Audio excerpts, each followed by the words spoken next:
देखें तो आज जो गठबंधन का वहाँ प्रभाव है वो बहुत अच्छा है और गठबंधन जो है बहुत अच्छी वोटों से वहाँ जीतने का काम है। देखिए, ये फैसला तो जैसा कि गठबंधन की मीटिंग में होगा कि वहाँ से बीजेपी का लड़ेगा या जेजेपी का, लेकिन जेजेपी का अगर वहाँ क्लेम बनता है तो उसका आधार क्या होगा? किसानों में रोष नहीं है। ये कांग्रेस के लोग इसका नाजायज फायदा उठा करके किसानों को गुमराह करने का उन्होंने शुरू में प्रयास किया।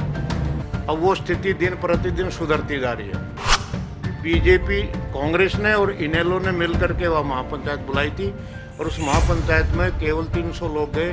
टेंट लगा रखा था ऐसे जैसे 20,000 आदमी आएंगे और कांग्रेस के लोग भी और कहीं जो विरोध नहीं कर रहे, केवल बड़ौदा को टारगेट बना करके, क्योंकि बड़ौदा का उपचुनाव है, वहाँ किसान को बरगलाने की उन्होंने असफल प्रयास किया।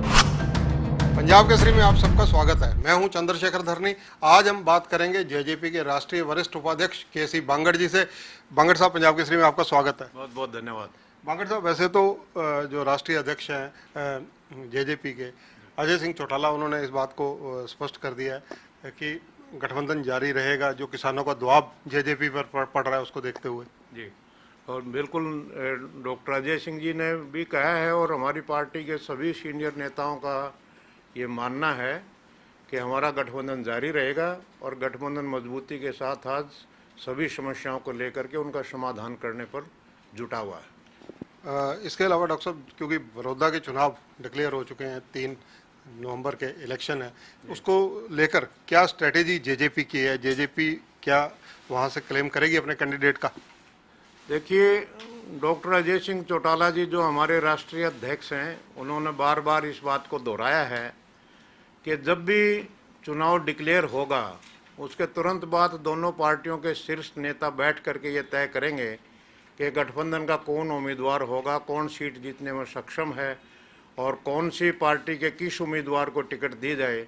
अभी ये क्वेश्चन ओपन है और दोनों पार्टियों के शीर्ष नेता बैठ करके इस सवाल का जवाब ढूंढेंगे और बहुत शीघ्र ही, क्योंकि ये फैसला लेना होगा कि 9 अक्टूबर से नॉमिनेशन की प्रक्रिया शुरू हो रही है, तो बहुत जल्दी को अगले 2-4-5 दिन में ये सारा फैसला करके दोनों पार्टियों का शीर्ष नेतृत्व तो इस बात का फैसला करेगा कि वहाँ से गठबंधन का उम्मीदवार कौन हो। बड़ौदा के क्या अहम इश्यूज हैं जिनको लेकर इस बार गठबंधन जाएगा? देखिए, बड़ौदा एक ग्रामीण क्षेत्र है। ग्रामीण क्षेत्र में अनेक समस्याएं थी। वो एरिया एजुकेशन के हिसाब से पिछड़ा हुआ था। अभी बहुत पिछले हफ्ते ही और कुछ समय 3-4 हफ्ते पहले वहाँ 3 संस्थाओं की घोषणा सरकार ने की है। एक विश्वविद्यालय बनाने की और 2 लड़कियों के गर्ल्स कॉलेज बनाने की। ये बड़ा पॉजिटिव एस्पेक्ट वहाँ गया है, क्योंकि पूरे विधानसभा क्षेत्र में कोई कॉलेज नहीं था। तो अब यूनिवर्सिटी की भी घोषणा हुई है और 2 लड़कियों के कॉलेजों भी बनाने की घोषणा हुई है। इस बात का बहुत अच्छा इम्पैक्ट गया है। और दूसरा, उस क्षेत्र में कोई भी फैक्ट्री या कारखाना नहीं है, तो उस वजह से भी आर्थिक रूप से काफ़ी कमज़ोर है इलाका, केवल खेती के ऊपर निर्भर है अभी तक। तो अब एक आईएमटी की घोषणा की है सरकार ने। आईएमटी बनने से वहाँ हज़ारों नवयुवकों को नौकरियां भी मिलेंगी, कारखाने भी लगेंगे, शिक्षा का स्तर भी बढ़ेगा और निश्चित रूप से जो वहाँ एक शुगर मिल है उसकी भी मांग उठ रही है। सरकार उसको कंसिडर कर रही है कि उसकी कैपेसिटी बढ़ाई जाए, ताकि किसानों को छोटी मोटी जो समस्या आ रही है अपना गन्ना डालने की, अगर उसकी कैपेसिटी बढ़ जाती है तो वो भी जो है दूर हो जाएगी। दूसरा, एक उस इलाके में एक और समस्या है पानी की दोहरी समस्या है वहाँ पर। कुछ एरिया तो ऐसा है जो बारिश ज़्यादा होते ही डूब जाता है, डूबा में आ जाता है, और कुछ एरिया ऐसा है जो सूखा है जिसमें इरिगेशन का कोई साधन नहीं है। और नीचे का पानी, क्योंकि पूरे क्षेत्र में नीचे का पानी खारा है, ट्यूबवेल बहुत ज़्यादा संख्या में उस इलाके में नहीं है, तो केवल नहरी पानी के ऊपर डिपेंड करता है। नहरी पानी की कैपेसिटी बढ़ाने के लिए प्रयास किए जा रहे हैं, कई रजवाए निकाले जा रहे हैं और शिक्षा का बढ़ावा मिल रहा है। जो मजदूर और दूसरे शिक्षित जो लोग हैं शिक्षित जो बच्चे हैं उनके लिए कारखानों में, फैक्ट्रियों में नौकरियों का प्रबंध हो जाएगा। इस तरह की व्यवस्था बनाई जा रही है। तो कुल मिलाकर के अगर देखें तो आज जो गठबंधन का वहाँ प्रभाव है वो बहुत अच्छा है और गठबंधन जो है बहुत अच्छी वोटों से वहाँ जीतने का काम करेगा। देखिए, ये फैसला तो जैसा कि गठबंधन की मीटिंग में होगा कि वहाँ से बीजेपी का लड़ेगा या जेजेपी का, लेकिन जेजेपी का अगर वहाँ क्लेम बनता है तो उसका आधार क्या होगा? जेजेपी लगातार वहाँ सक्रिय रही है और चौधरी देवीलाल के समय से लगा करके वहाँ 6-7 बार जो है चौधरी देवीलाल की नीतियों का वहाँ कैंडिडेट चुनाव में जीता है। और क्योंकि जेजेपी चौधरी देवीलाल के एक तरह से एक पौधा है चौधरी देवीलाल का जेजेपी। जितने लोग उस समय इनेलो में थे 70-80%, अगर बड़ौदा का अगर आंकड़ा देखें तो 95% वर्कर आज जेजेपी में हैं, चौधरी देवीलाल को मानने वाले, और वो सारे के सारे सक्रिय रूप से पार्टी में काम कर रहे हैं। पिछला चुनाव भी जेजेपी ने लड़ा था, 32,000 से ऊपर वोट लेने का काम किया था और जेजेपी वहाँ मजबूत स्थिति में है। और अगर गठबंधन कोई फैसला होता है कि जेजेपी को लड़ाया जाए तो जेजेपी मजबूती के साथ चुनाव लड़ेगी, और गठबंधन का फैसला ये होता है कि बीजेपी लड़ेगी तो जेजेपी मजबूती के साथ अपने गठबंधन धर्म को निभाते हुए हम जो है पूरी मेहनत के साथ जो है गठबंधन के उम्मीदवार को जिताएंगे। ये प्रश्न हमारे लिए ज़्यादा महत्वपूर्ण नहीं है कि जेजेपी लड़े या बीजेपी लड़े। हमारे लिए महत्वपूर्ण प्रश्न है कि गठबंधन का उम्मीदवार अच्छी वोटों से वहाँ जीते। भूपेंद्र सिंह हुड्डा नेता प्रतिपक्ष हैं, पूर्व मुख्यमंत्री हैं, उनका वहाँ पर काफ़ी होल्ड बताया जाता है। भूपेंद्र सिंह हुड्डा जी पहली मर्तबा वहाँ से उनके नेतृत्व में जो चुनाव हुआ 2005 में, वहाँ वो अच्छी वोटों से जीते थे। उनके वहाँ पर उस समय 60% के करीब वोट आए थे। उसके बाद दूसरा चुनाव हुआ 2009 के चुनाव में, वहाँ वोट आए थे। 2014 का जो चुनाव आया तो उनका परसेंटेज घट गया, 66,000 वोट पहले चुनाव में आए थे। दूसरे चुनाव में 52,000 वोट आए, तीसरे चुनाव में 42,000 वोट आए। अगर 2019 में पड़े मतों को का आकलन किया जाए तो 1,22,000 वोट पड़े थे पिछले चुनाव में, और भूपेंद्र हुड्डा के कैंडिडेट को 42,000 वोट मिले थे। तो लगभग 33% वोट मिला था, 1/3 वोट। जिस पार्टी को 100 में से 33 वोट मिले हैं उसको वहाँ उसका गढ़ नहीं कहा जा सकता।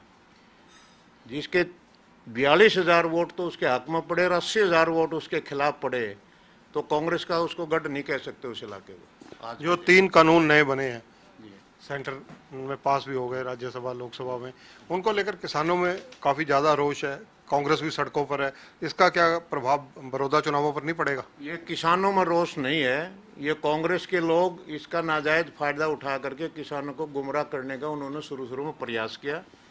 अब वो स्थिति दिन प्रतिदिन सुधरती जा रही है। किसान को इस तरह से बरगलाया गया कि आपकी एमएसपी खत्म हो रही है। तो जब ये बात किसानों को बरगलाया गया कि एमएसपी खत्म हो रही है तो निश्चित रूप से चिंता किसानों को हुई इस बात से।